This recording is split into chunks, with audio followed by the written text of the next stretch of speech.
Sí, sí. Eh, bueno, ¿qué tal? Buenas tardes. Como siempre les repito un pedido, si pueden dejar prendidas las cámaras, mucho mejor. Para mí así los voy viendo y bueno, me voy de alguna manera interrelacionando. Eh,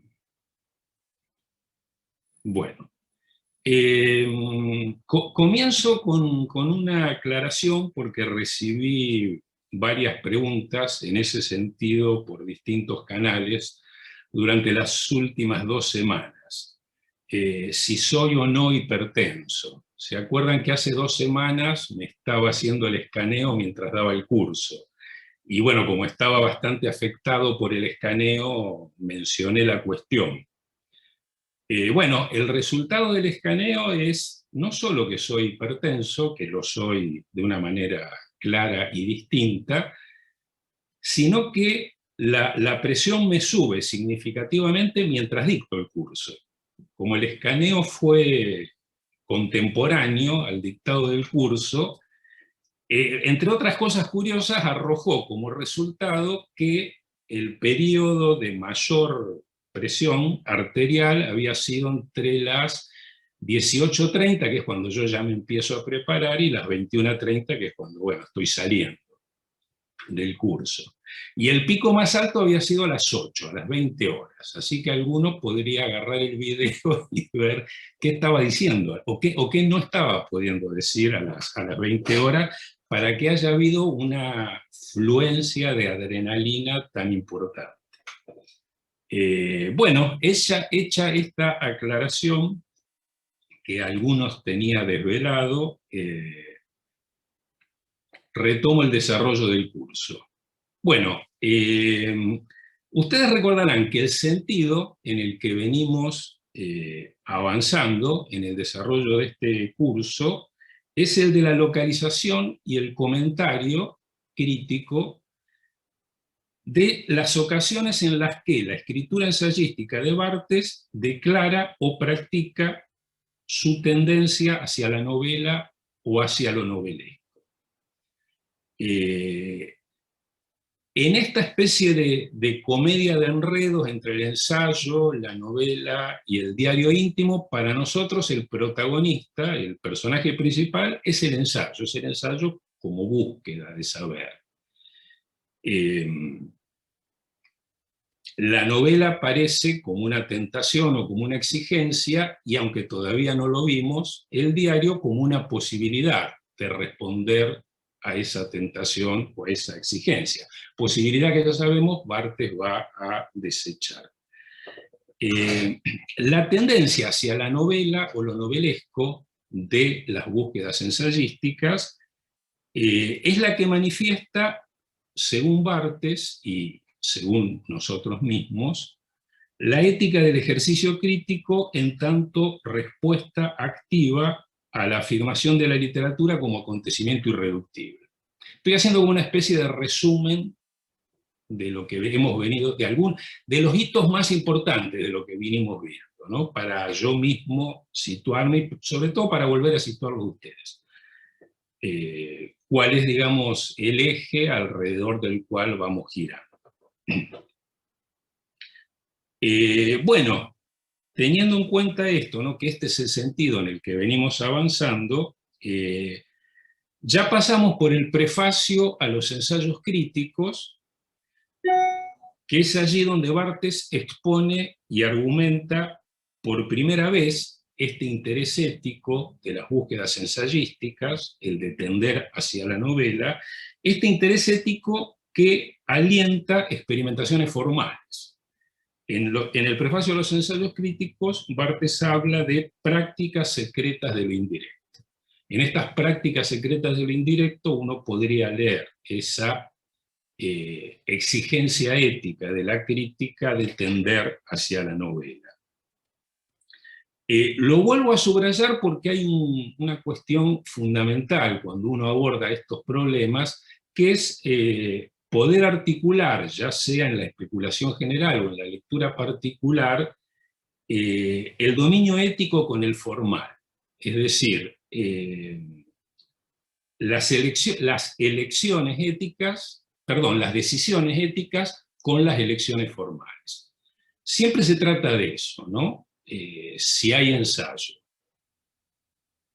de la toma de decisiones éticas que tienen que ver con alguna forma de escepticismo, de desprendimiento, de neutralización,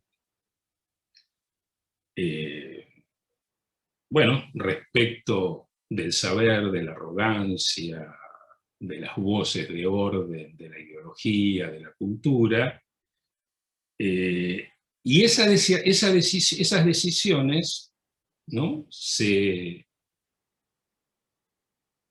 muestran como habiendo sido tomadas en determinadas elecciones formales que ha realizado el ensayista. Entonces son esos dos dominios de la ética y lo formal, o ese modo de pensar el formalismo desde el punto de vista de la ética, lo que quiero subrayar como una cuestión importantísima para la lectura de Barthes y una de las cuestiones que iluminan la práctica ensayística de Barthes, ¿no? Que el ensayista está decidiendo en términos éticos y esas decisiones se manifiestan como habiendo sido tomadas por las elecciones formales que realizó. Las decisiones en el campo del ensayo, como en cualquier otro, siempre se verifican a posteriori, ¿no? No hay decisión voluntaria, no hay decisión programada, sino que uno en algún momento, a partir de algo que está haciendo, advierte que ha debido tomar una decisión para encontrarse en ese lugar.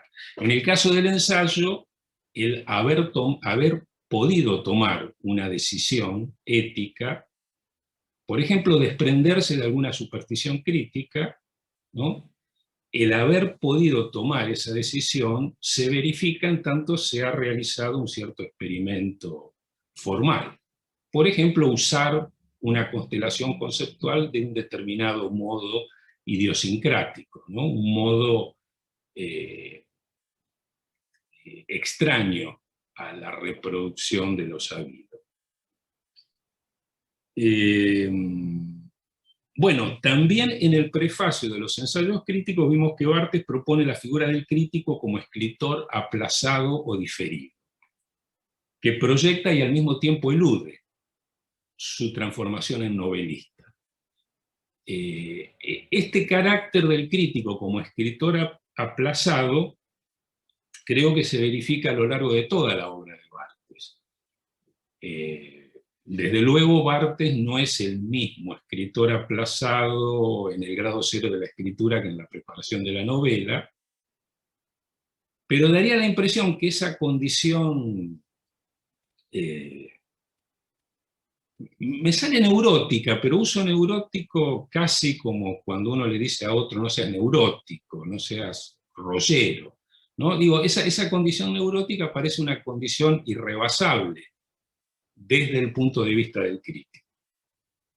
Tal vez si Barthes hubiese tomado tales o cuales decisiones, habría realizado otros experimentos que le habrían permitido desprenderse de esa condición neurótica de escritor aplazado o diferido.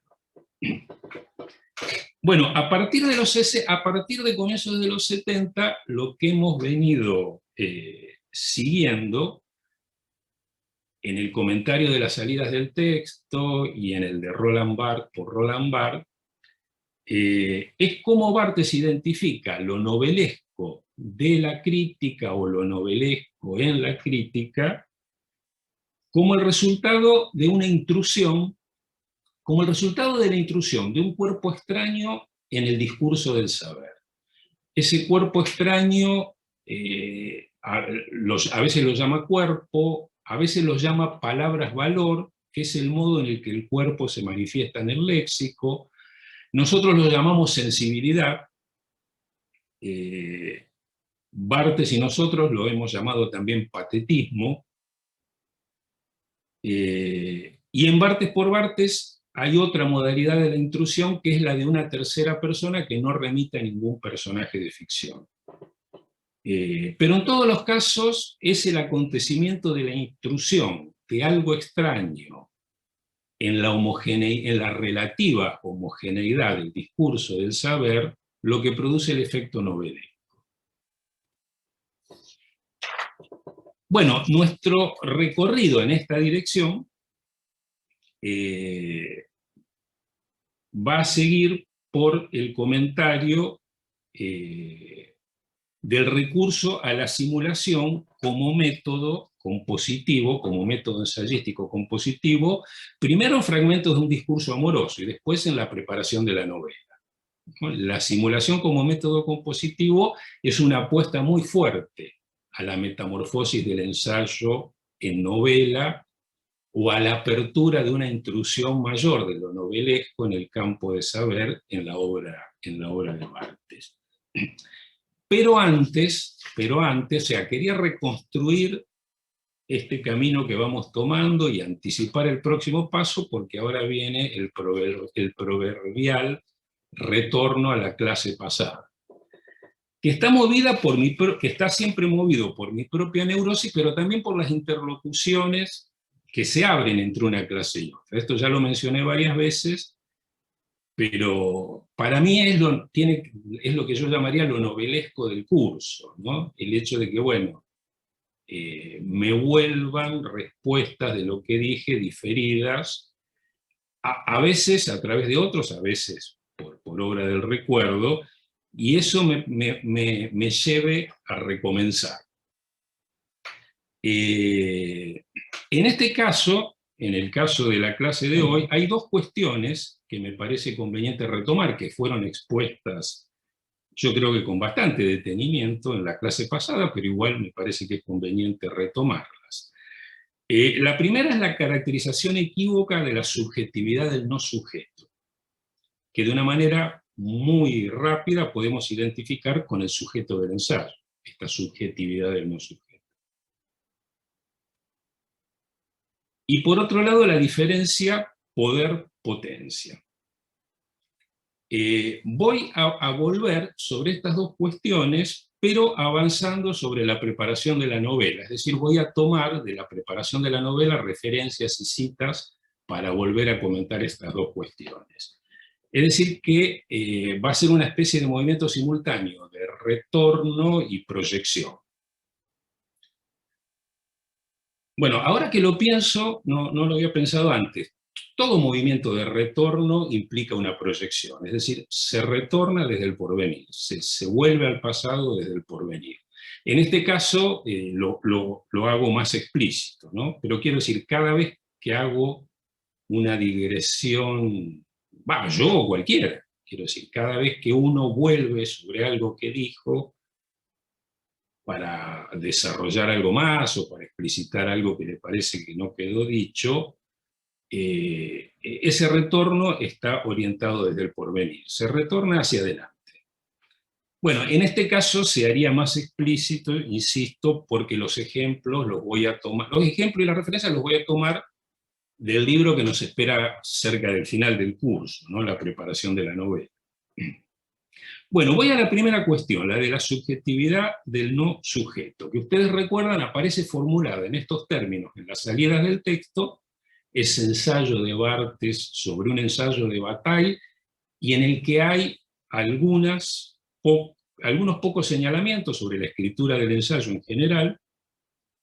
En las salidas del texto, Barthes dice que es necesario reivindicar con urgencia esta subjetividad equívoca, la del no sujeto, que se opondría al mismo tiempo a la subjetividad del sujeto, que él identifica como una práctica impresionista, y diferenciarla también de la no subjetividad del sujeto, que identifica con el objetivismo. Bueno, es interesante, ¿no? Este carácter de exigencia apremiante, ¿no? Que transmite Barthes. Bueno, hay que reivindicar esto y hay que hacerlo con urgencia. Me parece que ya lo dije la clase pasada, ¿no? Que ese apremio al que se vuelve sensible el ensayista cuando incursiona en campos especializados, tiene una actualidad permanente. Siempre es necesario y urgente reivindicar, tal vez quiero decir, siempre es necesario y urgente reivindicar la intrusión de lo subjetivo en el campo del saber. Después, a eso que llamo rápidamente lo subjetivo, podemos precisarlo con este concepto bartesiano, insisto, equívoco, subjetividad del no sujeto, o podemos dar algún otro nombre, ¿no? Pero bueno, ahí hay una exigencia moral que puede volverse decisión ética en tanto uno haya tomado elecciones convenientes, ¿no? Yo la formulo y se las comunico a ustedes como una demanda moral. Hay que hacer esto, hay que hacerlo siempre, en todo lugar, en el que el saber se especialice y en el que haya instituciones que se arroguen la propiedad y la comunicación del saber. Ahí siempre es necesario y urgente reivindicar esto que Barthes llama subjetividad del no sujeto. Después, si habrá o no una práctica ensayística, dependerá de las elecciones formales que se tomen, y entonces esa moral se habrá transformado en algo completamente heterogéneo, como es una decisión ética. Bien, bueno, insisto sobre algo que también dije, que hablar de subjetividad del no sujeto nos interesa, no tanto por lo feliz o no que nos parezca esa expresión, que es verdaderamente equívoca, y yo la asumo como equívoca y me interesa que sea equívoca, e incluso me interesa potenciar el equívoco, pero bueno, hay que bancarse también los efectos del equívoco, ¿no? Insisto, ¿no? Más allá de lo feliz o no que sea esta designación, nos interesa qué tipo de problemas abre, ¿no? Y sobre todo qué tipo de cuestiones, bueno, de exigencias nos plantea respecto del vínculo escritura-saber. Subjetividad del no sujeto podría querer decir, en primer lugar, subjetividad infundada, subjetividad carente de fundamento. Yo les recordaba en la clase pasada que sujeto etimológicamente deriva de subjectum, puesto debajo, y entonces es muy difícil no atribuirle al concepto de sujeto, como así también al de subjetividad, un carácter sustancial. Entonces esta subjetividad del no sujeto sería una subjetividad carente de aquello que la podría fundamentar. O, en todo caso, una subjetividad en la que se manifiesta la falta de fundamento, la carencia de fundamento.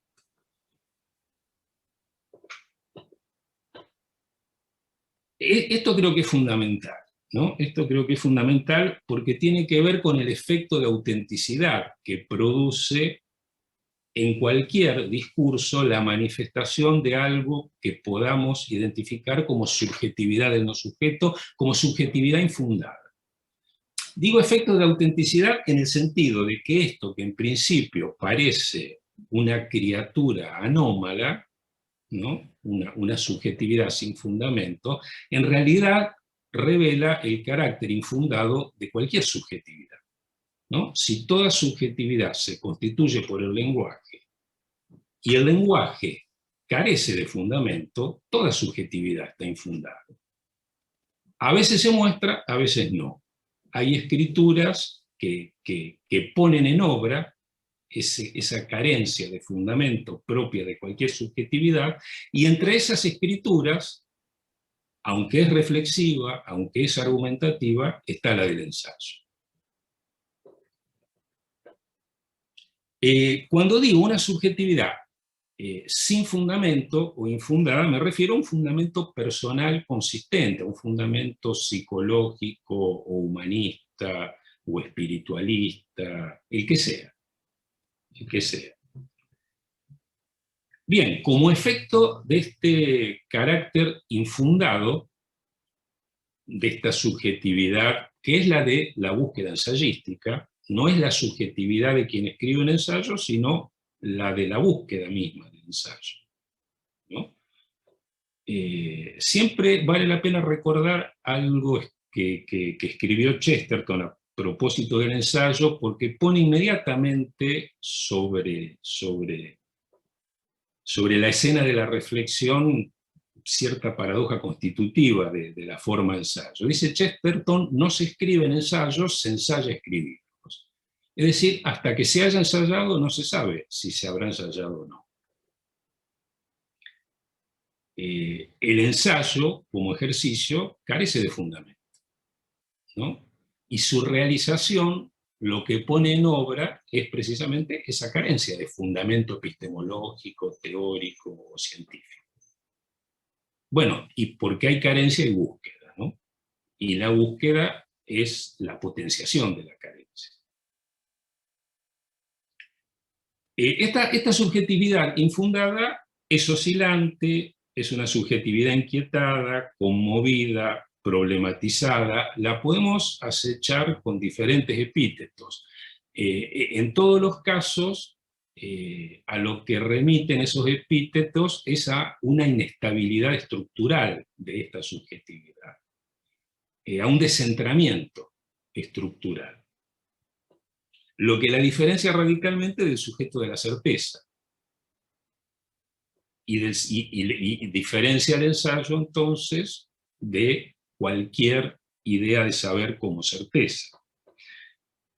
Es una subjetividad no idéntica a sí misma, en tanto deviene autodiferente en el proceso de la escritura ensayística.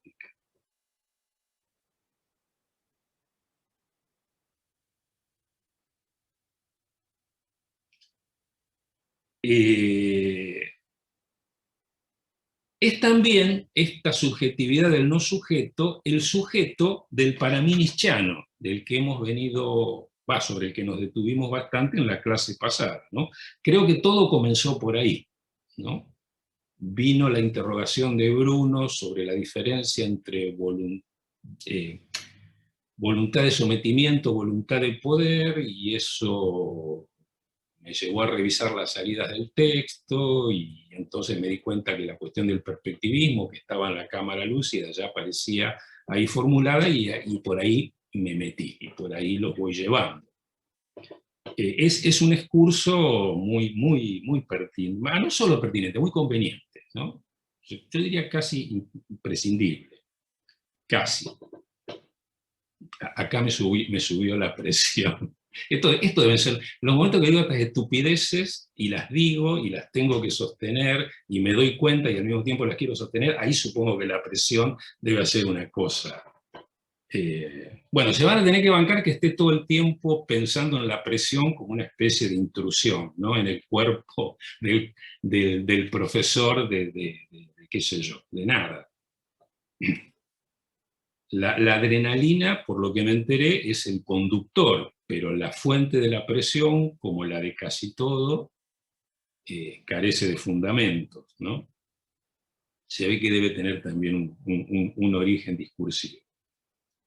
En la preparación de la novela, mientras rearmaba... Sobre el video, Dios.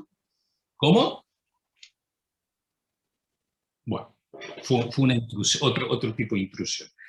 En la preparación de la novela, esta subjetividad infundada, de la que habla Barthes en las salidas del texto, aparece en un momento fundamental de la exposición, ¿no? De ese curso.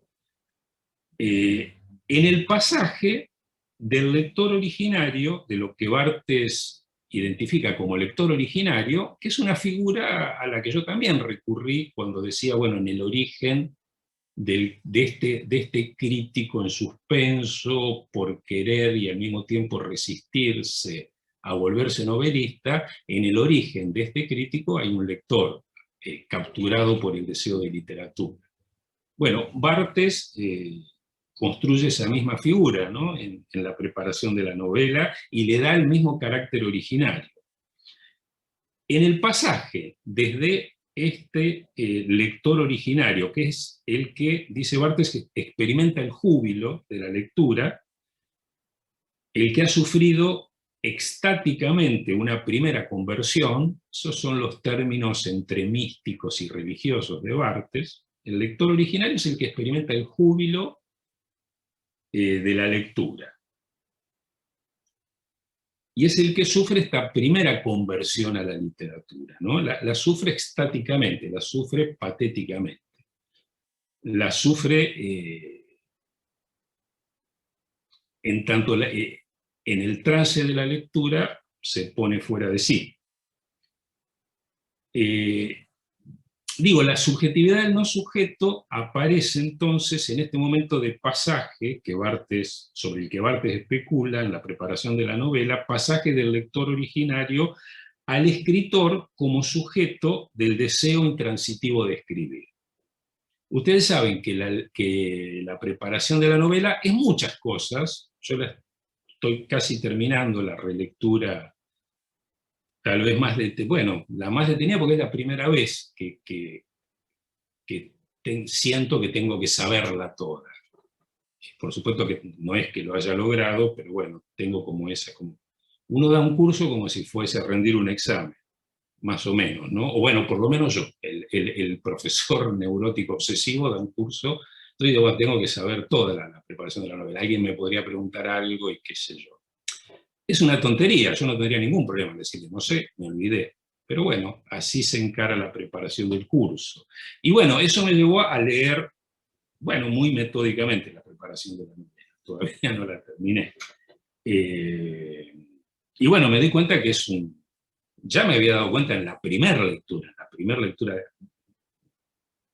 muy, muy desatenta y salteada, de que es un texto extraordinario, ¿no? Al que se puede entrar y del que se puede salir por muchos caminos. Es, en primer lugar, una especie de fenomenología del querer escribir en tanto alguien se ha enamorado de la literatura, ¿no? Es el querer escribir de alguien que quiere escribir literatura y que, bueno, como todo enamorado, se resiste a darle a la literatura algún sentido general. Es decir, quiere hacer algo que todavía no sabe qué, pero lo quiere hacer de una manera imperiosa, ¿no? A través del método de la simulación, Barthes, en la preparación de la novela, se expone como un crítico que quiere escribir una novela, y desde ese punto de vista hace una especie de fenomenología, ¿no? De los distintos momentos por los que va atravesando esa voluntad paradójica y absolutamente equívoca de querer escribir lo que no se sabe qué es, ni se sabe si se podrá hacer. Y porque no se sabe, se lo quiere, ¿no? Bueno, en el momento entonces en el que especula sobre ese pasaje del solo lector a este sujeto preocupado, ¿no? Él dice que el deseo de escribir, el querer escribir, es un deseo preocupado. Un poco en el sentido en que yo antes hablaba de una figura neurótica, ¿no? La del crítico, más o menos, no es estrictamente lo mismo. En todo caso es una figura igualmente afectiva y que desde esa impronta afectiva ilumina una cuestión intelectual o crítica. Me parece que es eso lo que hizo que en un momento diga, viene por el mismo lado, ¿no? Esta idea del deseo de escribir como deseo preocupado y la idea de crítico como neurótico en tanto quiere y al mismo tiempo quiere no realizar lo que quiere.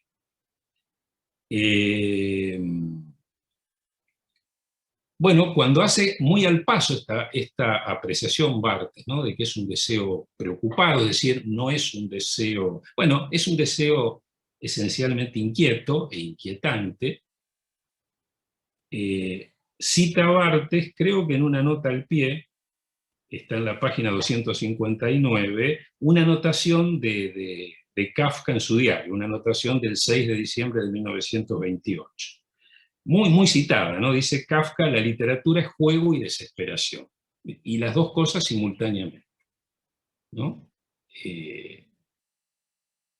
Me recordó algo que dice Enrique Lin en el curso de una conversación con Claudia Donoso, que está recogida en un libro que se llama Enrique Lin en la cornisa, que también me parece extraordinaria. Dice Lin: la literatura que tiene al mismo tiempo algo de farra y algo de trabajo forzado. Y las dos cosas al mismo tiempo, ¿no? Y dos cosas insintetizables, ¿no? Juego y desesperación, farra y trabajo forzado.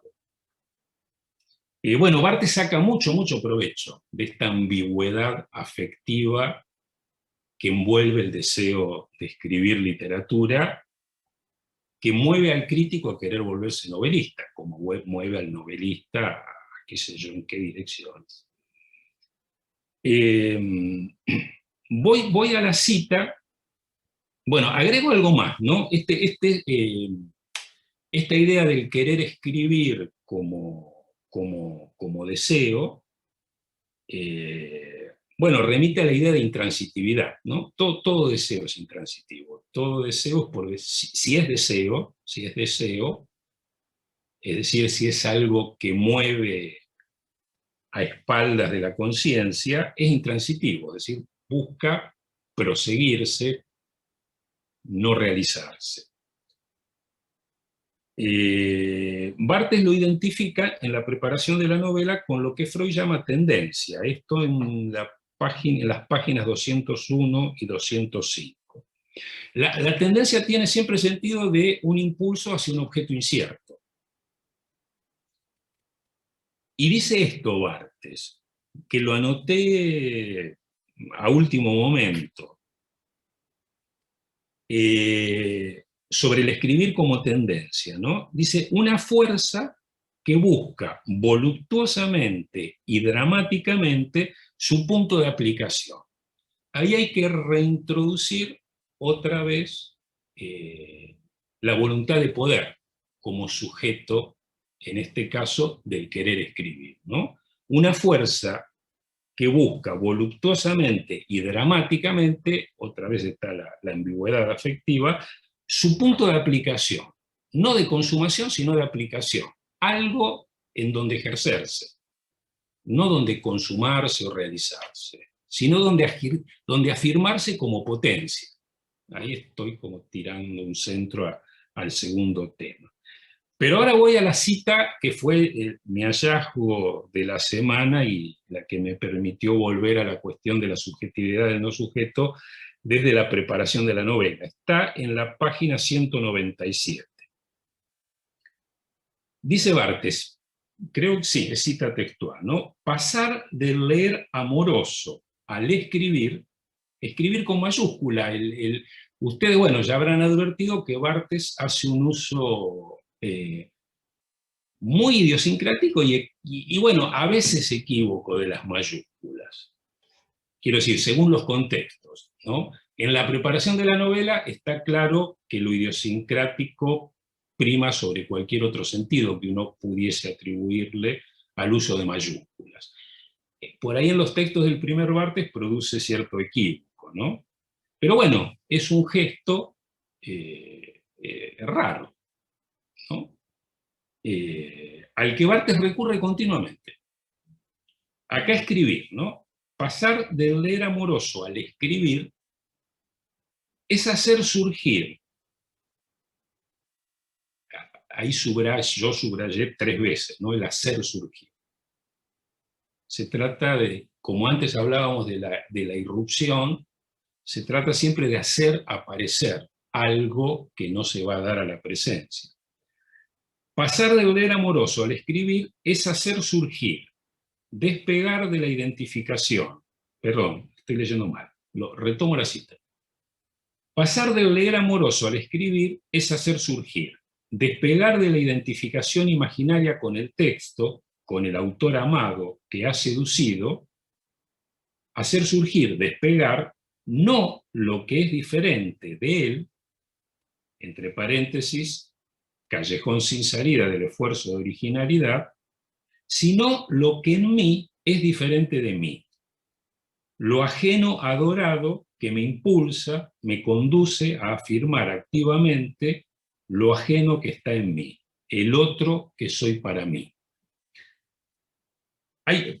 Habrán visto que, bueno, a mí mismo me sorprendió porque no tenía tan en claro que también era algo que yo había tomado de Barthes, esta idea de afirmación activa. Bueno, mi cliché es respuesta activa, pero es siempre un modo de encubrir el carácter afirmativo de la respuesta. No de encubrir, de señalarlo. Acá, entonces, para Barthes, volverse escritor en el sentido del pasaje absolutamente contingente y misterioso, en tanto a algunos les ocurre y a otros no, y nadie ha decidido que le ocurra o no, ¿no? El pasaje de el júbilo de la lectura a este deseo preocupado de escribir, se daría no por una apropiación de uno mismo, no por el dominio de uno mismo, o yo diría en todo caso, no solo y no en primer lugar, por la apropiación de uno mismo, en tanto una nueva subjetividad, no por la identificación de uno mismo con determinada imagen, no solo por la adquisición de ciertas nuevas destrezas verbales, diría, no solo por eso, ni en primer lugar, sino por el devenir autodiferente, ¿no? Por el volverse en la escritura una subjetividad del no sujeto.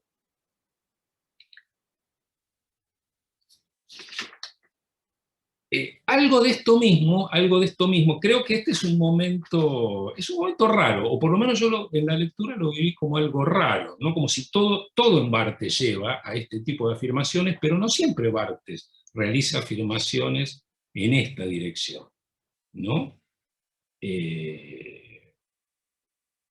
Tan blanchotiana.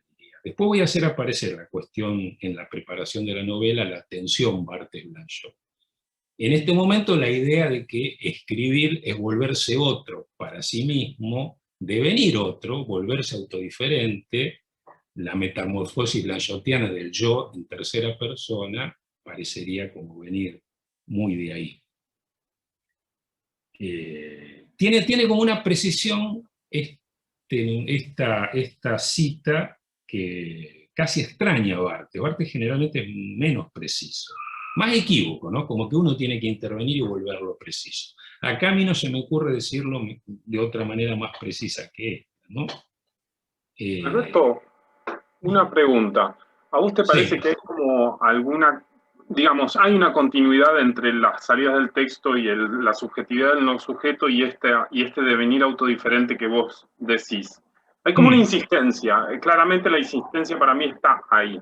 Ahora, ¿vos dirías que también podría haber diferencias en esas formulaciones? Porque me parece que en las salidas del texto todavía el horizonte de la novelización no está tan presente como si lo está acá en la preparación de la novela. Entonces, quizás en esa diferencia de horizontes podría haber como matices diferentes.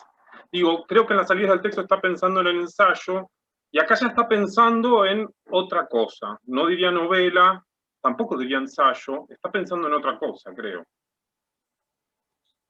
Sí, lo que me surge decirte es sí y no. Tenés razón y no tenés razón. Claro. Quiero decir, tenés razón en que no puede ser exactamente lo mismo, ¿no?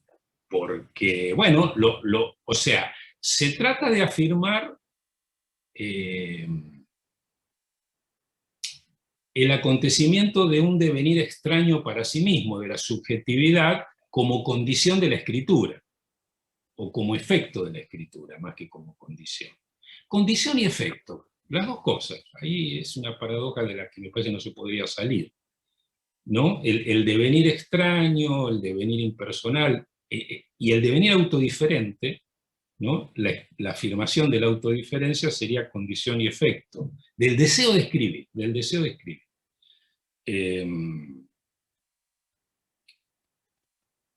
Es cierto, no es exactamente lo mismo, los contextos son diferentes. En las salidas del texto, Barthes está...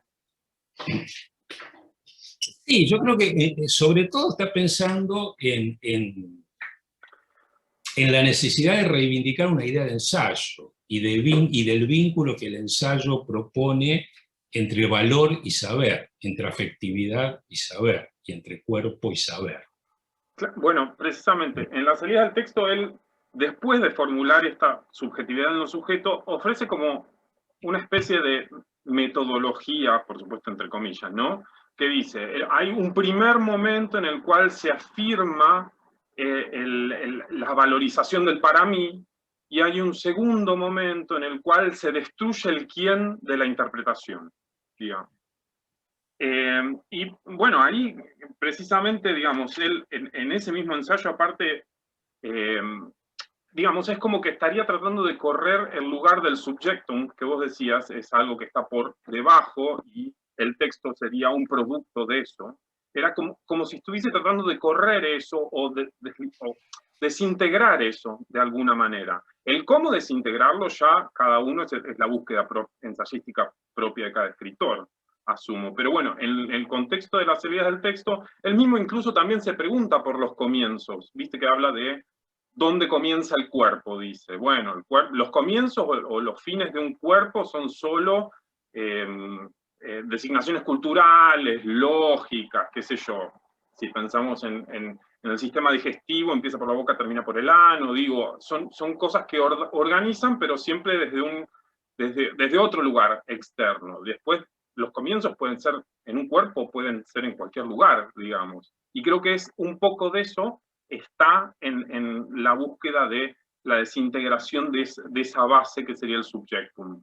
Pero bueno, eso me sigue a mí remitiendo a la búsqueda ensayística, digamos. Claro, lo que pasa es que el deseo de escribir, sin la afirmación de un deseo de escribir, en el sentido en que, siguiendo a Barthes, acabamos de caracterizarlo, es imposible pensar lo que llamamos búsqueda ensayística. En todo caso, yo lo que diría, lo diría como hipótesis. Tal vez haya encauzamientos de ese deseo que produzcan una mayor o menor alienación de ese deseo. Pero si no hay ese deseo, no puede haber búsqueda ensayística. No puede haber habido búsqueda ensayística. Si no hay el deseo de volverse otro en la escritura. No habría búsqueda de nada, no hay búsqueda de nada sin el deseo de volverse otro. Insisto, todo deseo se verifica a posteriori, no se desea programáticamente. Algo indica que se ha deseado, volverse otro porque apareció algo nuevo, en la vida o en la escritura, ¿no? Por supuesto que el discurso crítico, el discurso teórico, inevitablemente lo plantea casi como programa, pero si ese discurso teórico o crítico es lo suficientemente inteligente, nos va a advertir que esto no puede tener un carácter programático. Por eso yo hice antes la distinción entre moral y ética a propósito de hay que reivindicar esta subjetividad. Uno puede creérselo como puede creer que hay Dios. De ahí a que eso suceda en la propia práctica habrá dependido de decisiones éticas que se tomaron o no. Por ejemplo, bueno, olvidarme de Barthes para poder hacer algo. O por el contrario, pegarme con una intensidad tan grande que terminé haciendo algo que ni sabía qué era.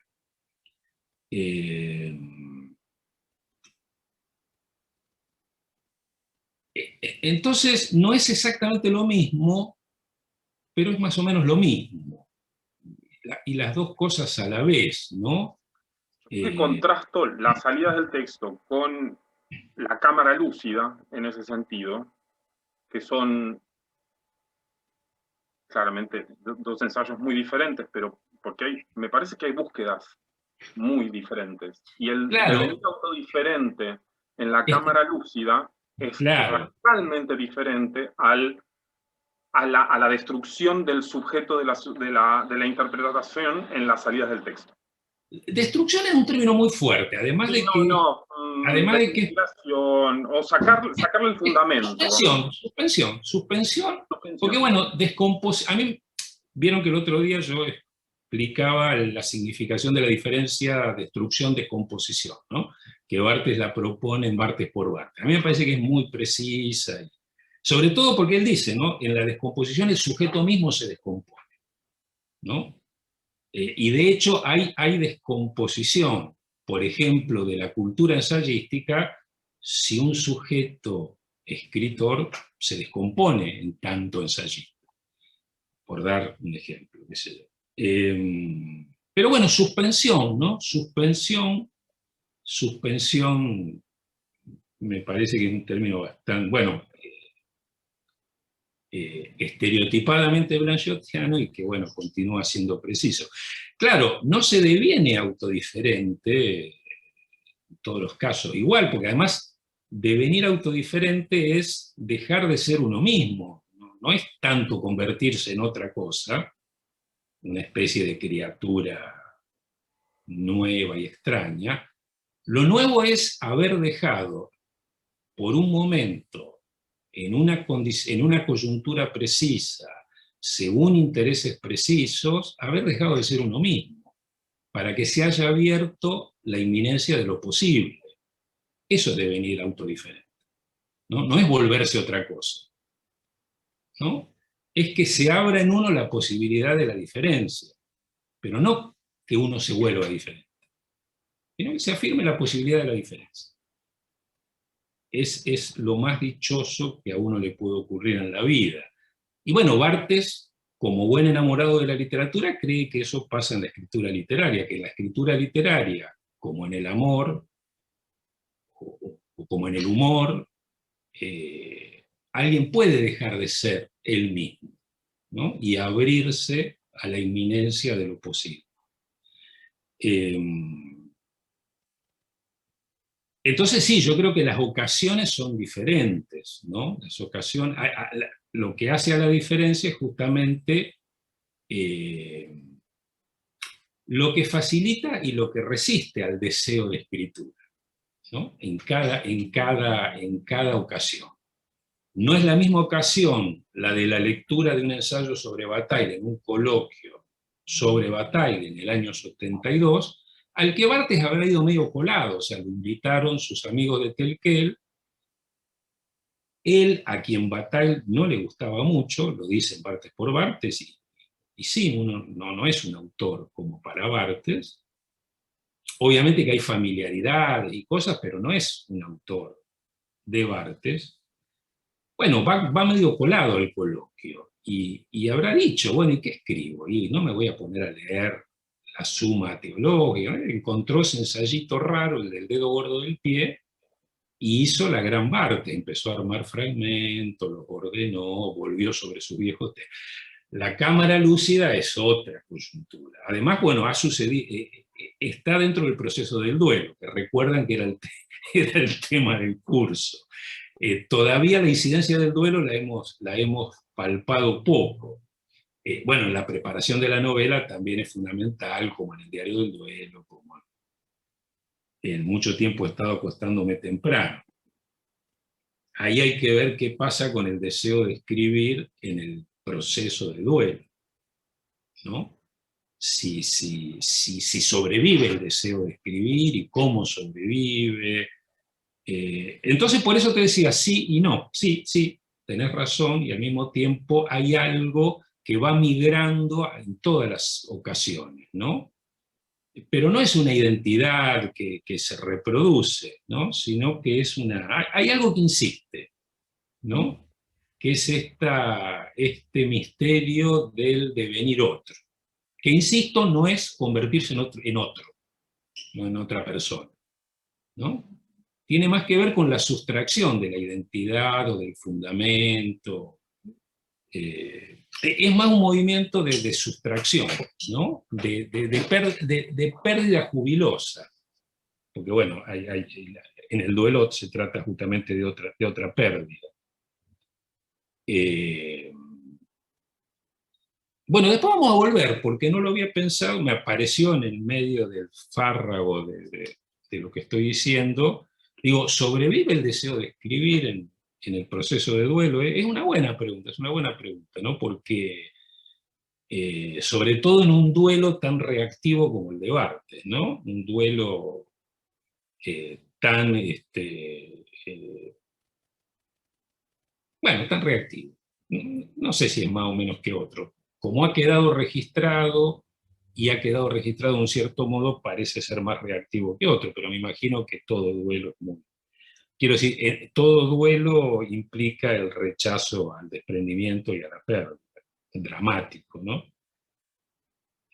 Bueno, vuelvo a esta cuestión de la intrusión de la subjetividad del no sujeto. Jamás con esta designación, jamás, que yo recuerdo, Barthes no la vuelve a usar más, e insisto, no lo hagan en su casa, no sé si es para andar usándola, porque es muy equívoca, es muy equívoca. Antes de comenzar la clase, pero bueno, a lo mejor me saca demasiado de la clase, estaba releyendo un ensayo de Carlos Curi sobre el ensayo. Carlos Curi es psicoanalista y escribe sobre estética. Y bueno, escribió un ensayo, tiene un título muy feo, por una voluntad neurótica de precisión, que se llama De la subjetividad del ensayo, paréntesis, problema de género, al sujeto del ensayo, problema de estilo. Para quien le interese la escritura del ensayo, y si llegó hasta este momento del curso y no le interesa la escritura del ensayo está equivocado, algo malo está haciendo, ¿no? No sé cómo toleró llegar hasta acá, porque finalmente se trata siempre del ensayo. Quiero decir, en cualquiera de las cosas que yo haga, lo que va a aparecer es el ensayo, como modo de existencia en la escritura, en la academia, en la vida, en lo que sea. Lo digo porque a veces yo me vuelvo a sorprender, digo, pero otra vez es el ensayo la cuestión. No, y en este ensayo, que es muy, muy bueno, de Curi, él lo que trata es de desprenderse de la cuestión de la subjetividad, es decir, si hablamos de la fricción entre ensayo y saber, ojo que no se nos vuelva subjetivo el ensayo, porque el carácter subjetivo del ensayo es un atributo genérico del ensayo.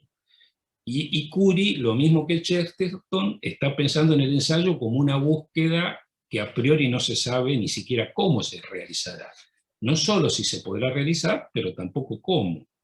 Y entonces, claro, la identificación, ensayo-subjetividad, ¿no? Él advierte que ahí hay un lastre conceptual. Y bueno, como buen psicoanalista, desplaza la cuestión de la subjetividad por la del sujeto y la del estilo. Y en un momento critica muy, muy bien un viejísimo, el primer ensayo que yo escribí sobre el ensayo le viene a él muy bien, en el que yo cito la salida del texto, le viene muy bien para exponer su propio punto de vista. Sobre el ensayo, él dice como intervalo, como intervalo en el discurso del saber, ¿no? La escritura del ensayo como intervalo en el discurso del saber, como apertura de un intervalo. Es algo bastante cercano lo de la intrusión, ¿no? Este intervalo, les leo de pasada, o sea, porque pasé por acá hoy y volví a leer esta cita y dije, ay, qué buena, podría haber sido el epígrafe de todo. Ah, me olvidé que tenía dos epígrafes, bueno, ahora después los repongo, perdón. No. Sí, tengo dos y después un tercero para qué sé yo. Estoy en la hora de la adrenalina fuerte. Si ven que digo muchas boludeces, puede ser una CB, tal vez no es la incoherencia, sino que me saltaron los fusibles. Dice Curi, el ensayo nunca renuncia a la argumentación,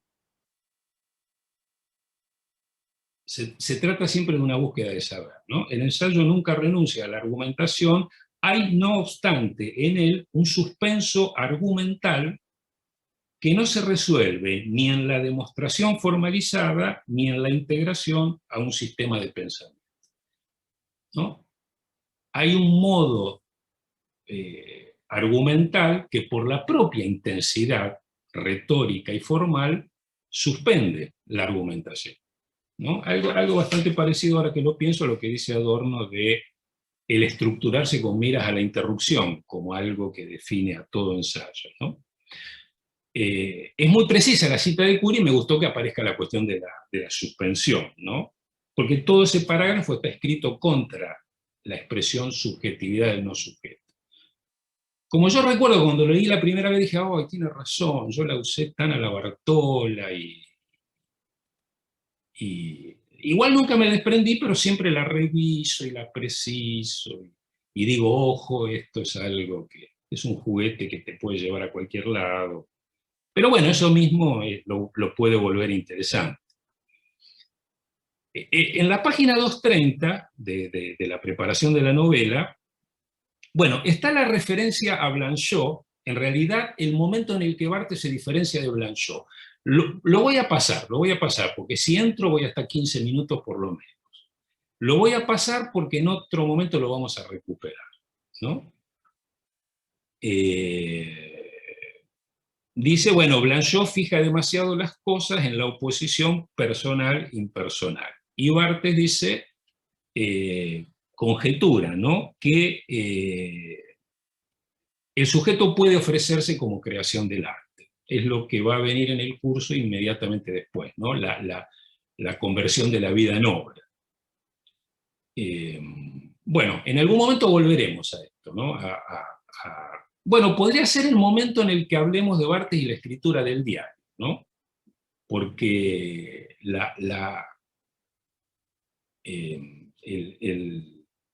no encuentro la palabra, me salió suspicacia, rechazo, son todas esas, mezcladas con atracción, ¿no? Que siente Barthes por el diario, en Blanchot son muy superiores, son mucho mayores, ¿no? Mucho mayores, ¿no? Son como las de Proust, ¿no? Proust desprecia el diario, Blanchot más o menos, y bueno, Barthes se hace eco de eso, yo creo que en exceso. Pero bueno, después lo vamos a ver, pero arma una tipología, ¿no? Barthes, en ese momento de la preparación de la novela, dice, esbozo una tipología histórica de las escrituras en función del yo, haciendo esta reivindicación, ¿no? De que habría que las escrituras del yo podrían tener un porvenir literario, ¿no? Si este yo, por supuesto, lo pensamos bajo la forma del devenir autodiferente o de la subjetividad del no sujeto. Y entonces en esta tipología distingue cuatro tipos que se suceden cronológicamente. El primero es el yo es detestable, clásicos, ¿no? Son los clásicos. Hay una especie de rémora clásica de la que Barthes no se desprende nunca, ¿no? Y si bien no se va a identificar con esta posición, la del yo es detestable, hay una especie, yo diría, como de reserva clásica en Barthes, ¿no? Que acompaña su egotismo. Y si fuese que el yo es detestable, y si fuese que los clásicos tenían razón, hay un momento de Roland Barthes, por Roland Barthes, que él dice, ¿no? Escribo clásico. Después búsquenlo, es muy, muy interesante y yo creo que muy cierto, como que se ve tal cual lo que hace, escribe clásico. Por ejemplo, cuando decía el otro día, lo pierde la composición de la frase, lo pierde en el sentido de que le hace perder precisión teórica, si fuese que para él era un valor tan valioso como para mí, pero la composición de la frase, que al mismo tiempo es algo de lo que se está siempre cuidando, es un peligro, ¿no? Es algo que lo atrae. El segundo tipo es el yo es adorable, románticos en el sentido más trivial. Tercero, el yo es de modé, modernos entre comillas, un poco su contemporaneidad, ¿no? La misma contemporaneidad que considera de modelo sentimental que considera démodé y poco estimable el discurso amoroso apasionado, a la literatura misma, ¿no? En la preparación de la novela, la literatura tiene ese carácter de lo anacrónico amado, como el amor romántico, un fragmento de un discurso amoroso. Digo démodé en ese sentido, y los modernos son sus contemporáneos, bueno, sus contemporáneos. Y la cuarta, ¿no? Dice, imagino un clásico moderno. Ahí habría que pensar esta juxtaposición, ¿no? De los términos, en términos de oscilación, no de adición, sino de acercar esos dos términos para que se produzca un vaivén. Y dice, el yo, para este clásico moderno, que es la posición con la que él se identifica, el yo es incierto, está fraguado, es decir, está compuesto, ¿no? Está armado artificialmente.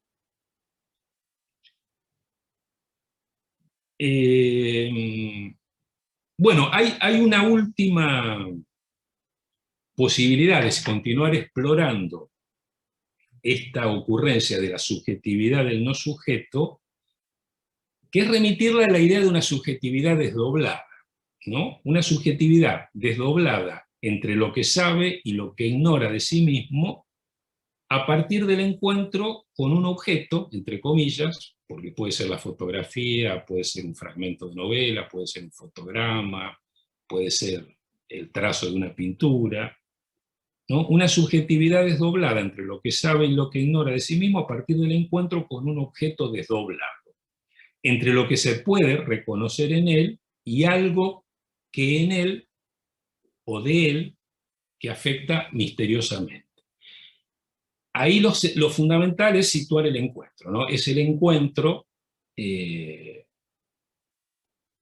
siempre tiene la modalidad de la certidumbre incierta, ¿no? Del esto es para mí, más allá del saber, ¿no? Es a partir del encuentro que se puede pensar esta coexistencia de los dos desdoblamientos, ¿no? El de la subjetividad y el del objeto que la ha atraído. Cuando puse el paréntesis, digo, para yo mismo entender por qué, en qué sentido, ¿no? Pensaba el desdoblamiento subjetivo, y puse entre lo que sabe y lo que ignora de sí mismo. Recordé una nota al pie de Borges en un ensayo sobre Walt Whitman, quiero decir, me puse en un margen de la página, bueno, no lo puedo mostrar, puse entre paréntesis entre lo que sabe y lo que ignora de sí mismo, y después se ve que en la relectura saqué una flecha y puse entre razón y convicción, ¿no? Cuando se produce el desdoblamiento entre razón y convicción, ahí hablamos entonces también de una subjetividad del no sujeto. Y recordé una nota al pie extraordinaria de uno de los ensayos de Borges sobre Walt Whitman, que se llama Notas sobre Walt Whitman, que está en discusión. Hay una nota al pie que es como si hubiese leído a Derrida, Borges, ¿no? Viene hablando, cita a Nietzsche, lo cita así, sin comillas, ¿no?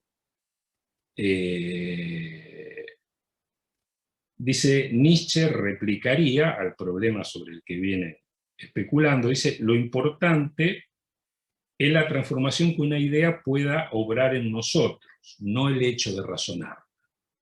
Un poco la diferencia entre moral y ética, entre decisión y adhesión o identificación a la que hacía referencia antes, ¿no? Uno puede razonar una idea y que esa idea no lo transforme, no lo toque ni siquiera. Razonar puede ser el modo de ponerse a salvo de que una idea te toque.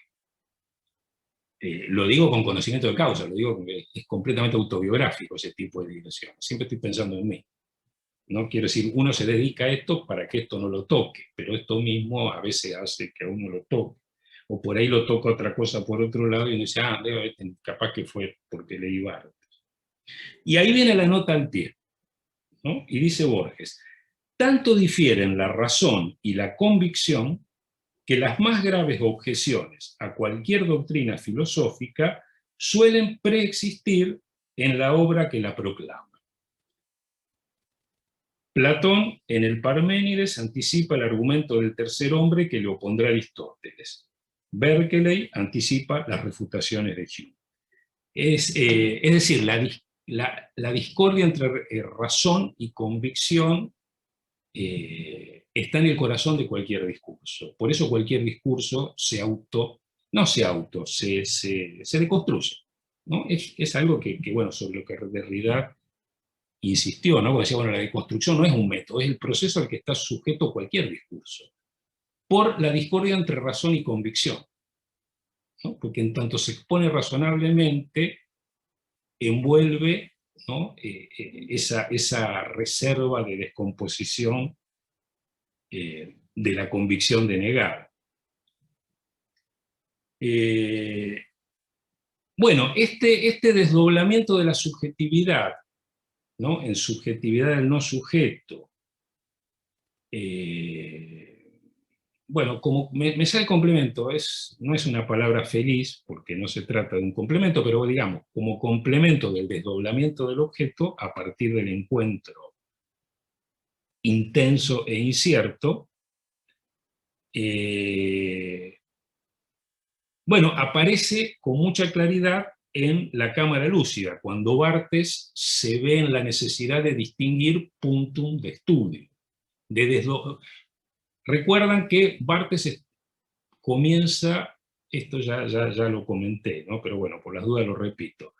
En el comienzo del ensayo, Barthes está buscando lo esencial de la fotografía, se desvía de ese proyecto, prestando atención al misterio de lo que lo atrae de algunas fotografías. Y para poder explicarse el misterio de la atracción que ejercen sobre él ciertas fotografías, es que, como experimento formal, propone esta diferencia entre studium y punctum, ¿no? Las fotografías que lo afectan porque se han desdoblado. O para explicarse la afección tiene que localizar el desdoblamiento, ¿no? Lo que ha herido la unidad y la organicidad de la fotografía.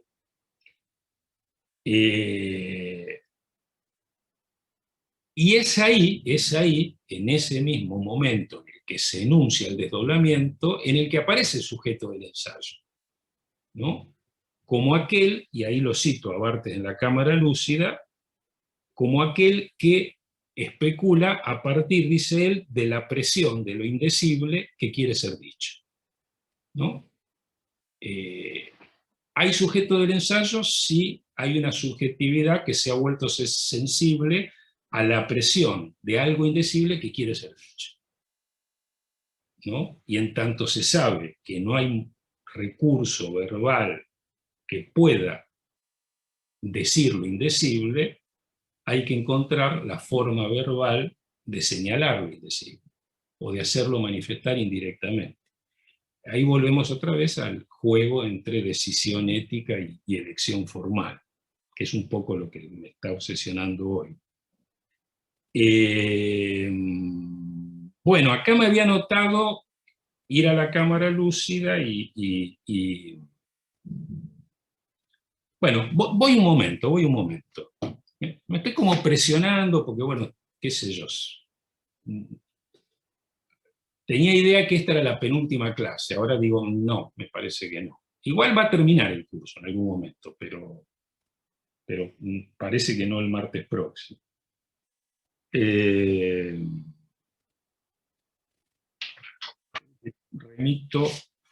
En el apunte de hoy remito a mis propios apuntes en el cuaderno.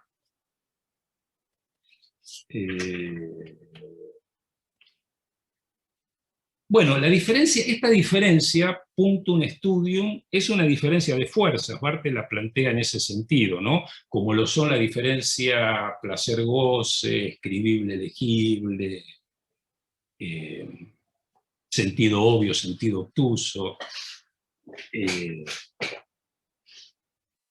en Barthes por Barthes hay un fragmento dedicado a este gusto retórico bartesiano por lo que parecen pares opositivos, que es muy, muy, muy inteligente la reflexión de Barthes sobre el uso retórico que él hace de este artefacto, ¿no?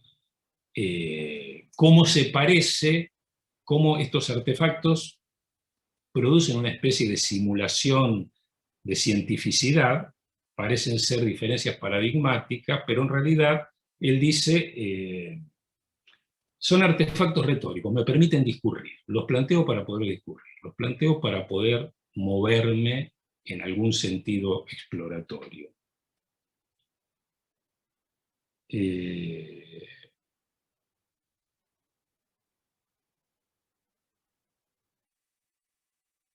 No entendía una notación que son como distintas capas de notación, ¿no? Pero esto creo que ya lo dije, en algún momento que se ve que hablé de esto, dije, bueno, es una diferencia, esta estudia un punto que tiende a leerse mal, ¿no? Se cree que entre los atributos de las fotos atractivas en general está el que tienen punto. El punto no es una propiedad de la foto que atrae, ¿no? Es un detalle que indica el desdoblamiento de la foto, ¿no? La emergencia justamente de algo indecible que quiere ser dicho. Solo para mí. El punto no es intransferible.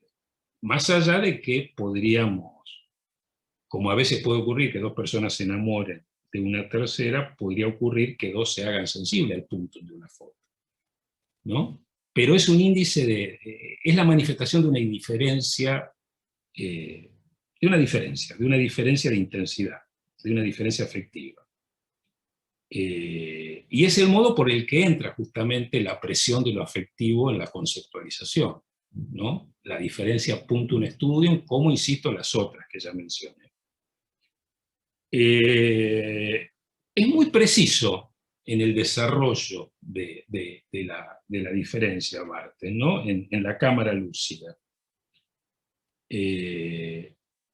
Bueno, el estudio es aquello que está ligado a las intenciones, ¿no? De quien compuso la foto, de quien tomó la foto con una intencionalidad o testimonial, o estética, o del orden que sea, ¿no? Por eso dice, el estudio remite al campo cultural en el que se reconocen valores e intenciones, en el que se comprende si la foto es buena o mala, si la foto me gusta o no me gusta, si me conmueve o no me conmueve, si es honesta o manipula.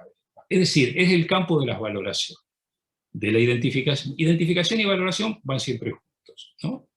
Identificar es valorar, y es valorar de acuerdo a posibilidades culturales. Eso es el estudio. Condiciona las funciones intersubjetivas comunicacionales que cumple una foto. Es decir, está siempre codificado. Por supuesto que este orden del estudio es coextensivo al de cualquier, quiero decir, lo podemos plantear seguramente con otros términos y modificando la caracterización, toda vez que hay encuentro estético, toda vez que hay encuentro con algo que en el encuentro se desdobla y desdobla la subjetividad. El estudio sería algo así como la condición no suficiente del encuentro, ¿no? El punto es despunte, es emergencia, ¿no? Despunte afectivo. Es detalle, pero bueno, como ya lo he dicho muchas veces, detalle suplementario, ¿no? Es el detalle que está de más. Tiene que aparecer como estando de más para que se cargue, ¿no?, de esa intensidad afectiva. Si cumpliese alguna función, perdería intensidad afectiva. Ya no sería el correlato de un encuentro, de una captura misteriosa, sino que sería algo puesto ahí para que uno lo encuentre. Es entonces el detalle que desdobla la unidad de la foto. Hiere, pincha azarosamente. El detalle despunta azarosamente. De ahí el carácter intransferible del puntum, del sentido obtuso, de lo escribible, del goce. Suplemento inevitable y a la vez gratuito, esto que ya he dicho. Y bueno, aparecen ahí en la misma, o sea, aparecen en un campo asociativo que ya viene desde bastante antes, el haiku como inmovilidad viviente, como fogonazo que flota, y lo novelesco, ¿no? El haiku y lo novelesco están siempre a la mano cuando hay que dar cuenta de estos éxtasis afectivos que desdoblan la integridad intelectual o cultural de algún objeto y que atraen a la subjetividad hacia su desdoblamiento o hacia su devenir otro. Bueno, la misma lógica, exactamente la misma, es la que había puesto Barthes en juego unos cuantos años antes en el ensayo que se llama El tercer sentido. Es un ensayo sobre algunos fotogramas de Eisenstein que termina con una diferenciación del film y lo fílmico, que es un correlato de la novela y lo novelesco. Y ahí, bueno, lo que distingue Barthes también, a partir de ciertos detalles que lo fascinan, de algunos fotogramas, es la diferencia entre sentido obvio y sentido obtuso. No hace falta que lo desarrolle, aunque me gustaría, porque me encanta insistir, pero bueno, véanlo ustedes solos. Bueno, me pareció reconocer esta misma lógica de la lectura del detalle suplementario y el desdoblamiento de la subjetividad lectora en el momento de la preparación de la novela, cuando Barthes especula sobre las posibilidades de una crítica patética a partir de la lectura de lo que llama momentos de verdad. Hay un momento, sí, un momento de la preparación de la novela que seguramente todos los que la leyeron recuerdan. También aparece, pero mencionado más sucintamente, en mucho tiempo he estado acostándome temprano, que es el momento en el que Barthes habla de los momentos de verdad, que se le imponen como tales durante la lectura de algunas novelas. De esa experiencia lectora de los momentos de verdad deriva esta ocurrencia de una crítica patética, ¿no? Que sería una crítica de los momentos más o menos fuertes en términos afectivos de un texto, ¿no?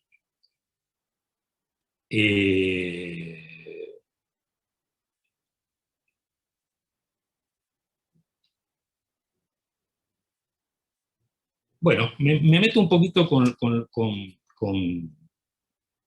esta cuestión de los momentos de verdad, que finalmente vieron que yo decía, me pareció reconocer la misma lógica, y no, creo que no, que hay otra lógica, parecida pero que no es la misma, a la de los desdoblamientos simultáneos a partir del encuentro estático, ¿no? Me parece que es otra cuestión, que se introduce lo autobiográfico en un sentido subjetivo, ¿no? Como si el momento de verdad parece ser un momento de pérdida y es al mismo tiempo un momento de reapropiación de la subjetividad, ¿no? De la subjetividad como aquella que, por ejemplo, ha vivido una historia. En el caso de Barthes está todo condicionado por la experiencia del duelo, ¿no? Es alguien en duelo, o que ha vivido un proceso de duelo, o que lo está viviendo, el que tiene esta ocurrencia de el momento de verdad y la crítica patética.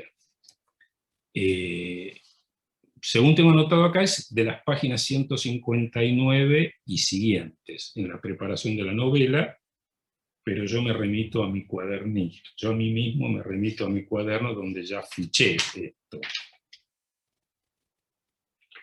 Bueno, en el desarrollo del curso, de la preparación de la novela, Barthes llega a esta postulación, a esta idea del momento de verdad, que es muy feliz, como idea que da cuenta de una fenomenología de la lectura literaria, creo que es muy feliz.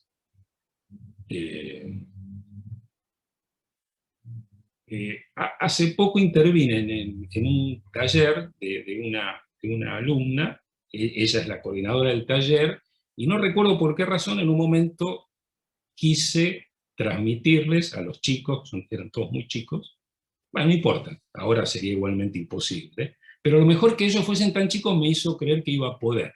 Quise transmitirles la revelación, ¿no?, de algo verdadero que me había acontecido leyendo un momento de un cuento de Leonard Michaels. El cuento se llama Mi padre. Es un cuento breve sobre el padre. La última escena es la escena de un encuentro circunstancial con el padre, creo que es un sábado a la noche. Están en Brooklyn, él va al centro y el padre, como siempre, vuelve de la barbería. El padre era peluquero. Se encuentran, hay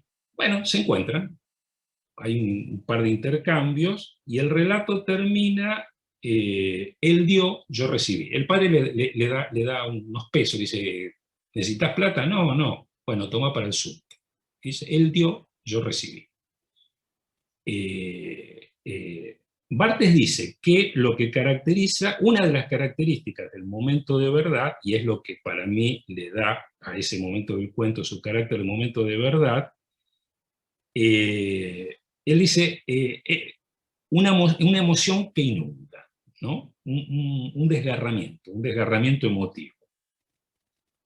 Yo empiezo a querer hablar de ese momento y es como si se me llenan los ojos de lágrimas. No puedo explicar casi nada. Yo que pensé que iba a poder argumentar por qué era tan extraordinario el final. Por qué había una relación directa entre el ascetismo, de que son como dos versos, él dio, yo recibí, y se suspende, con todo lo que pasa entre un padre y un hijo en términos de donación, de generosidad. No pude para nada. Me daba cuenta que entre más hablaba, más me alejaba del ascetismo de ese final. Y bueno, en un momento lo interrumpí. Ahora me digo, claro, no hay que probar. Ahora, eso es la prueba de que una crítica patética no es algo practicable. Es algo deseable, ¿no? Podríamos decir, toda crítica tiene que tender a la condición de una crítica patética. Pero ahí es donde se enmudece como crítica, ¿no? Ahí uno diría esto, ¿no? Este final es extraordinario, ¿no? ¿Cómo no te das cuenta? Y el que no se da cuenta, bueno, pasamos a hablar de otra cosa. O bueno, decir esa generalidad que es aplicable, supongo yo, a cualquier forma verbal ascética, que la intensidad afectiva es inversamente proporcional al gasto verbal, y se debe poder decir de todos los haiku, qué sé yo, de montones de cosas, hasta de un graffiti. Y los motivos de la donación, la generosidad, el intercambio y lo filial, y están pero anegados de sentimentalidad, es decir, uno se mete ahí y no sale bien. Y claro, el cuento es mucho más que eso, y mucho más. Entonces decía, bueno, claro, sobre esto no, ¿qué podría escribir? Puedo señalarlo, decir, ahí, todo el cuento es extraordinario, el final te hace llorar, o por lo menos a mí. ¿Quién es el cuento? Disculpa. Leonard Michaels, lo tengo acá. En un momento pensé que iba a leer todas las 2 páginas. Yo preparo tengo muchos recursos, por eso me sube la presión. Leonard Michaels es este librito de Sindo y Gafuri. Ahora para mi cumpleaños Marcela Zaní me acaba de regalar una novela de Leonard Michaels, porque es uno de mis autores favoritos, pero lo único que leí es este librito, que tiene un relato y 3 ensayos. Los ensayos son, bueno, sobre la imposibilidad de decir el arte, el amor. Tiene un título precioso, Escribir sobre mí, hay un ensayo. Y tiene ese cuento sobre el padre. Digo cuento, qué sé yo, no sabría bien a qué género pertenece, ¿no? Son como unos recuerdos del padre, un retrato del padre, que es extraordinario. Extraordinario todo, todo, todo, de una perfección enorme. Hasta hace un tiempo se conseguía, es un libro barato, además, es una maravilla ese librito, ¿no? Escribir sobre mí. Bueno, el momento de verdad.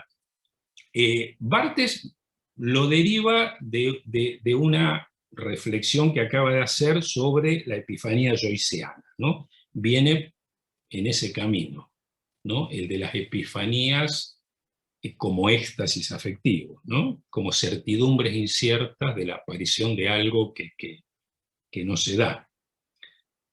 Esta figura de la aparición de algo que no se da es fundamental para entender la diferencia poder-potencia. Lo digo ya porque no sé si voy a poder llegar a eso. Y es un pasaje importantísimo para ligar las cuestiones. El momento de verdad no depende de un efecto retórico. Entonces, bueno, en mi explicación, por ejemplo, de lo de Michael, la idea de el ascetismo sintáctico. El ascetismo sintáctico es un efecto retórico.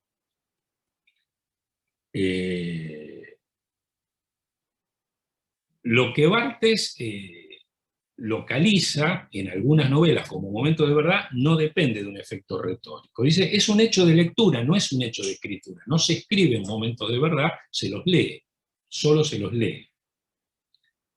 Dice, es la conjunción de una emoción que inunda y de la evidencia que imprime la certeza de que eso que leemos es verdad, o ha sido verdad. ¿No? Hay la conjunción de la emoción que inunda y dice, esto es verdad, esto es verdad.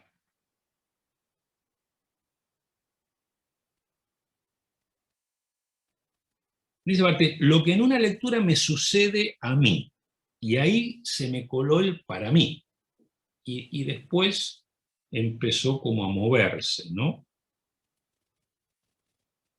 Dice, no es solamente una impresión subjetiva arbitraria, por eso tiene este carácter de algo esencial para mí, ¿no?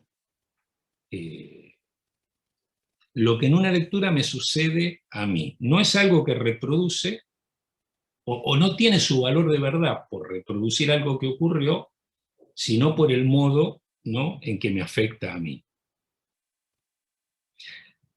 Los dos casos que menciona Barthes no son los únicos, pero son los fundamentales y son los que están también en mucho tiempo he estado acostándome temprano. Son la muerte del príncipe Volkonsky en La guerra y la paz. Sobre todo, siempre Barthes recuerda las palabras con la hija, ¿no? Las conversaciones alrededor del momento inevitablemente solitario de la muerte. Y el otro, la muerte de la abuela en Proust, y también son las conversaciones alrededor.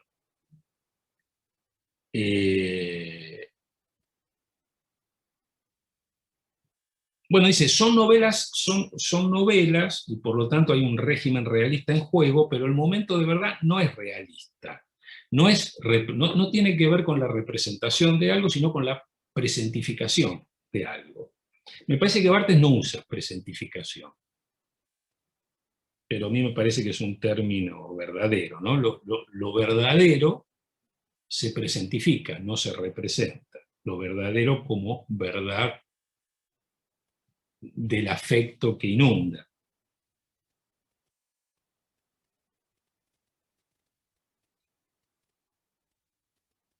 Bueno, lo que advierte Barthes en estos momentos de verdad, que lo que se da es la conjunción de muerte y amor, que va a ser el tema, digamos, bueno, son las dos cuerdas del duelo, ¿no? Muerte y amor, el escándalo de la coexistencia de muerte y amor.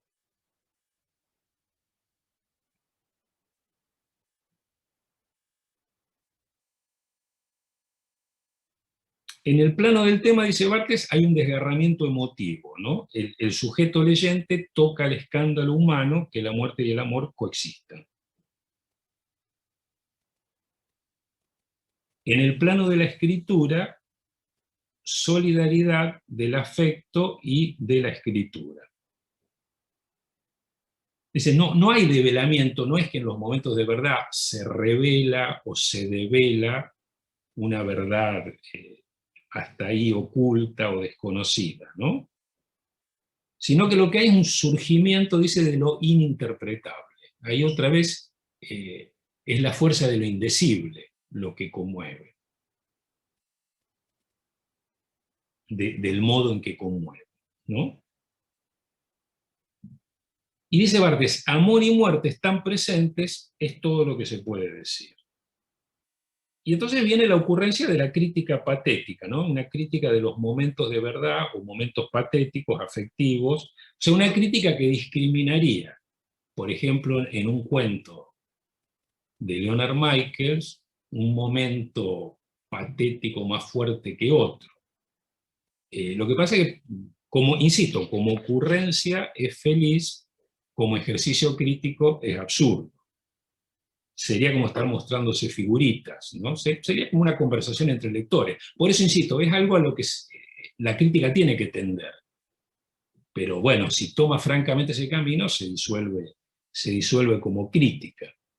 Me parecía que en todo esto tenía un epígrafe, que es una cita que me pasó Alfonso Mayo, que sí, está ahí. Si se había ido era un momento bochornoso, mañana iba a ser, no que mañana, cuando terminaba la clase le mandaba un audio. Me mandó varias citas de una novela que yo leí, pero la olvidé, de María Gainza, que se llama El nervio óptico, que bueno, fue muy discutida en su propio muro de Facebook por la intervención intempestiva de Dalmaroni, que la destruyó. Pero yo la recuerdo con cariño, la novela, como que la novela a mí me había gustado, no me había deslumbrado, pero me había gustado. Alfonso me mandó varias citas, todas muy citables de la novela, entre las cuales está esta, que tendría que haber sido el epígrafe de este momento de la clase. Antes de que yo empiece a hablar del momento de verdad, tendría que haberla leído como epígrafe. Es la modulación de un lugar común, ¿no? Pero está muy bien. Dice, ¿acaso una buena obra no transforma la pregunta ¿qué está pasando en qué me está pasando? ¿No es toda teoría, yo sustituyo toda lectura crítica, también autobiografía? Sí, quiero decir, es algo, lo dice Piglia, lo dijo Oscar Wilde, que toda crítica es autobiográfica, ¿no? En toda crítica, si es ensayística, por supuesto, no el que estudia, qué sé yo. Bueno, iba a dar ejemplo y son siempre como despreciativos de lo que hacen otros colegas y no está bien. No está bien acá, porque va a quedar grabado, después me encanta hacerlo. Pero digo, en toda crítica ensayística, el componente autobiográfico va de suyo, ¿no? El que se está buscando en la lectura, se está buscando con los restos de su historia, con su novela familiar, con lo que intervenga según aquello en lo que escriba. Ahora, esta idea de la crítica autobiográfica, ¿no? Se la puede pensar, y ahí esta diferencia me iluminó por qué lo del momento de verdad no es igual a lo de la lectura de los detalles suplementarios, ¿no? Esta idea del carácter autobiográfico de toda teoría o de toda crítica se lo puede pensar desde el punto de vista de una subjetividad en dominio de sí misma, es decir, que sabe lo que lo que cree, que sabe qué vivió y qué sintió, o qué está viviendo y qué está sintiendo, que ese es el caso de Barthes en la preparación de la novela, ¿no? Es decir, que lee identificándose y entonces lo que lee es el pretexto para armar su historia, ¿no? Su historia de vida o un momento de su historia de vida. Por ejemplo, el momento en el que descubre el escándalo de la coexistencia entre amor y muerte, ¿no? Que es realmente escandaloso. Pero bueno, estaría la otra posibilidad, ¿no? Para explorar a partir de la idea del carácter autobiográfico de toda la crítica, la otra posibilidad que sería la de una subjetividad que se fragmenta y se descompone en la lectura a partir de la especulación acerca de lo desconocido de sí mismo. Ese es otro modo de lo autobiográfico en la crítica, ¿no? El del ensayo especulativo, donde justamente hay que perderse a uno mismo para poder decir algo de la vida, pero de la propia vida, ¿no? No reencontrar la propia vida en lo que se lee, sino a partir de la lectura perderla, para reencontrarla transformada. Yo supongo que lo de Gainza va por ahí, y este momento de Barthes también va por ahí. No así el de la cámara lúcida, el de la primera parte de la cámara lúcida, ¿no? El momento más ensayístico en el donde aparece este recurso a la diferencia, punto un estudio. Bueno, no voy a seguir, para cuidar mi presión. Me quedó volver sobre la diferencia poder-potencia. Me va a llevar poquito tiempo en la próxima, pero me parece mejor retomarlo ahí porque es una cuestión decisiva. En todo caso, ¿estará Leandro? Sí, lo veo. Lean, poné ahora los epígrafes, que tendrían que haber estado al comienzo de la clase. Bueno. Ponelos ahora y serían los epígrafes que anuncian la próxima clase. Pero para que aparezca, sobre todo el de Lacan, que es tan... No, ese es el de Gainza, ese ya está, lo gasté.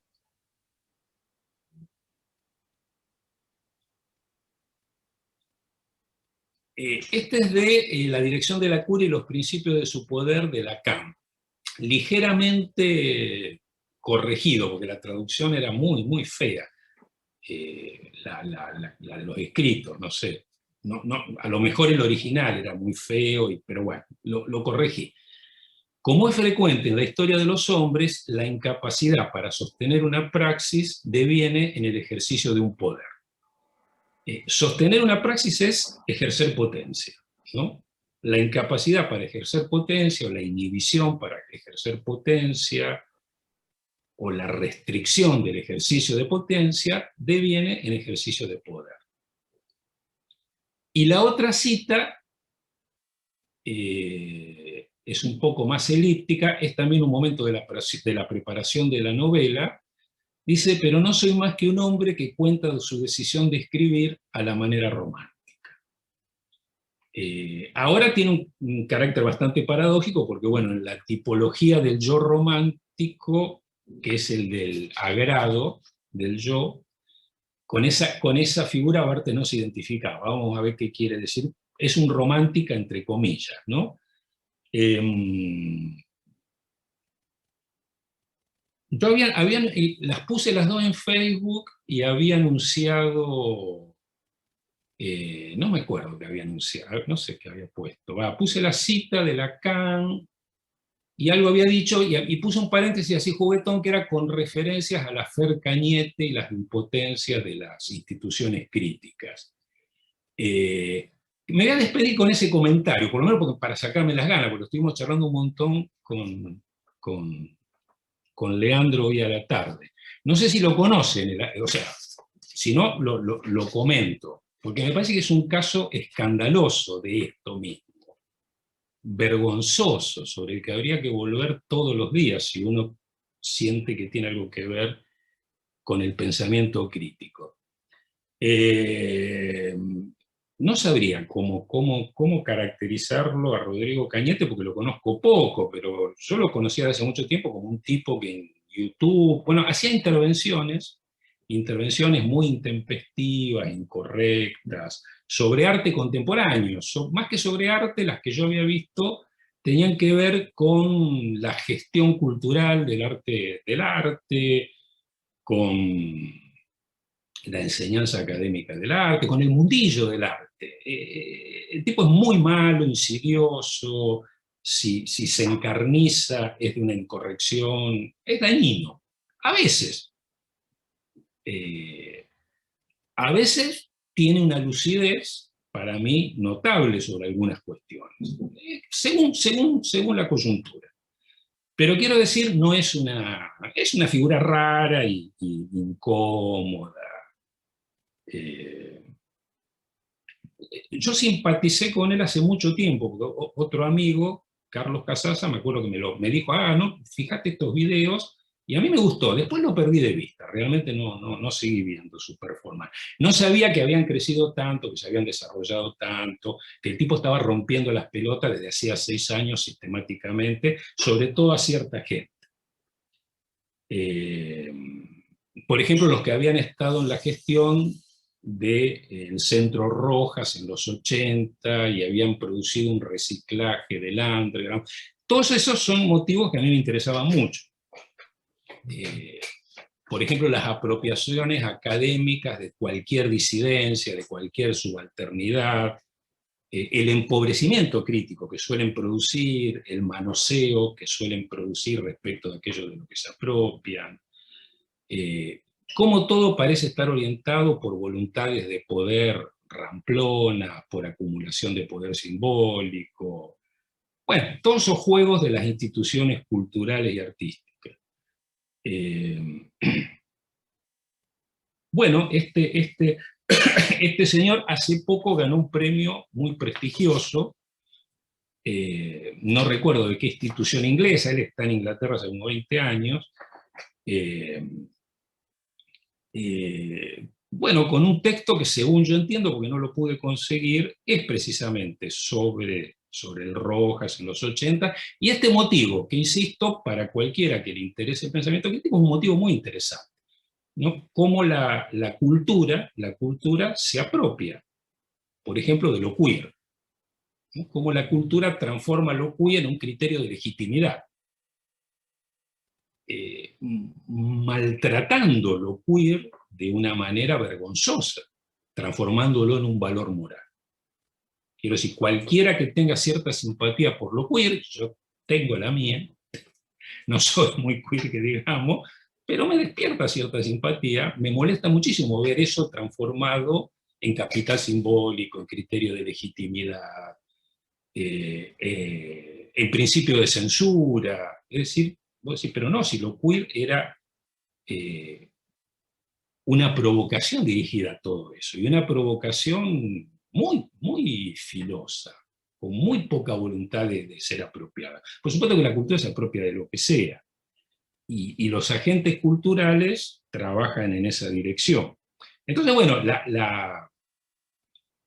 lo que parece ser, a lo mejor por míseros motivos personales, en Cañete, no tengo idea, ni me interesa mucho. O sea, Cañete, qué sé yo.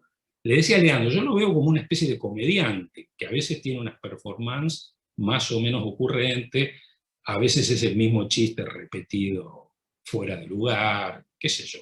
No sé, no quiero, digamos, emitir ningún juicio, y si me apuran, digo, me simpatiza.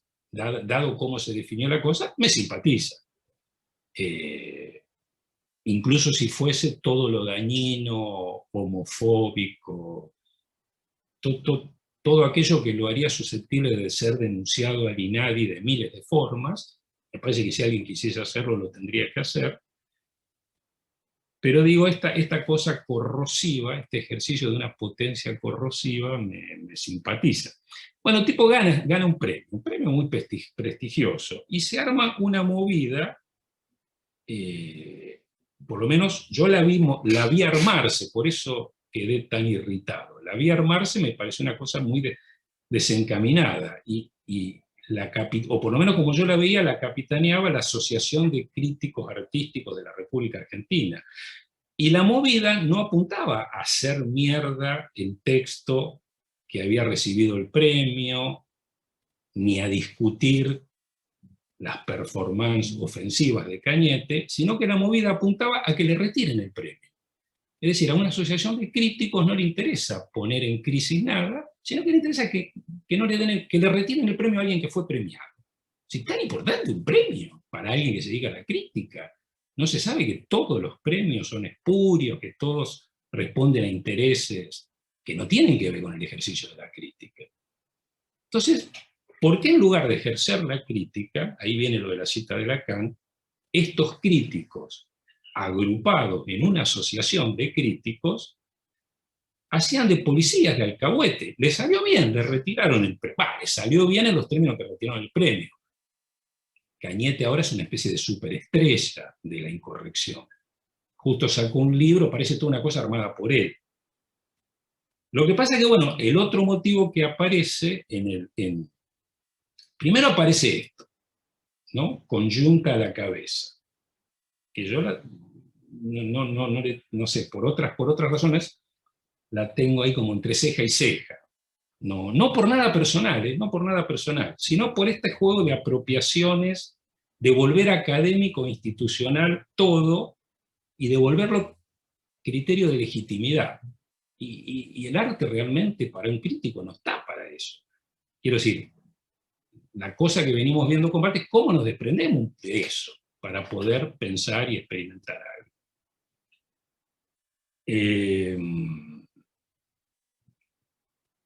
Me olvidé lo que iba a decir. Este puede ser un buen momento para interrumpir. Me olvidé, seguía con una conexión que iba a otro lado, que no era tan anecdótica. Bueno, me olvidé. La podría reencontrar. Pero bueno. Lo de la cita de Lacan, que después nos va a devolver a Barthes, a la diferencia poder-potencia, a la diferencia de la heterogeneidad entre poder y potencia, ¿no? En una época cuando armamos una especie de grupo de teoría, yo había propuesto una máxima que era, bueno, aspiremos al mínimo de poder necesario para poder ejercer nuestras potencias críticas. Dentro de la universidad es casi estúpido. Pero bueno, me parece que era interesante y tuvo un cierto rendimiento. Quiero decir porque realmente la universidad, si hay algo que no le interesa a la universidad, es el pensamiento crítico ni el ejercicio de potencias críticas. Pero bueno, que no le interesa a la universidad no quiere decir que algunos de los que transitan por ahí sí les interese y encuentren intervalos para que se realice algún ejercicio de eso. Qué pena, no, me olvidé. Era algo importante de lo que me olvidé, pero ahora no lo recuerdo, así que y no sé si va a volver a ocurrir. Te digo, si va a volver a aparecer. Seguramente en la semana y lo traeré de vuelta. Pero bueno, en medio de la Fer Cañete encontré justo la cita de Lacan que me pareció... está pensando en el psicoanalista Lacan, ¿no? Que no tiene que ejercer su poder. Pero me pareció como una especie de ley, ¿no? Cuando se resigna al ejercicio de una praxis, se apuesta al establecimiento de relaciones de dominación, ¿no? Eso es el ejercicio del poder, establecer relaciones de dominación. Es decir, principios de exclusión, principios de legitimación, bueno, todo ese juego inevitable pero ominoso de la cultura, ¿no? Del que se supone que tanto los críticos como los artistas en algún momento han querido desprenderse de eso, aunque nunca lo lograron. Bueno, retomo la próxima poder-potencia, paso rápido por fragmentos de un discurso amoroso, que es la simulación como método novelesco, y después la cámara lúcida, y mucho tiempo he estado acostándome temprano. Por mucho tiempo he estado acostándome temprano, me voy a detener poquito, porque hay mucho ya mucho que ya lo vimos y otro que lo vamos a ver. Bueno, eso seguiría. ¿Alguien quiere hacer alguna pregunta, algún comentario?